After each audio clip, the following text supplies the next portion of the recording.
අයියෝ මේ මට නම් එන්නේ මේ කෑම සීන්ම තමයි ඉන්දියාවේ. ඉතින් මුරුක්කුනේ අප්පා අතින් දාන්න. මම මේවට මොකක් කියලාත් බෑ නොකියත් බෑ.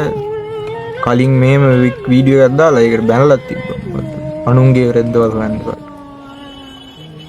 මම මොකක් කියන්නේ.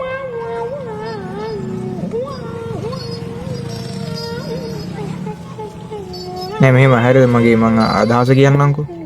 ඒ කියන්නේ මේ ගෙදර වගේ නම් අවුලක් නෑ නේද කොහොම. අනේ ඒත් ඉතින් අප්පිරියයි. දැව්වා මිනිස්සුන්ට විකුණන්න හදන ඒවානේ. ඔහොම ඉතින් ඔය පේන්ඩ පාරයිනේ ඔහොම අතින් දාලා පේන් නැතුව ගෙදරින් හදන් ආවා නම් මොකද? හරි හරි මන් දන්නේ නෑනේ.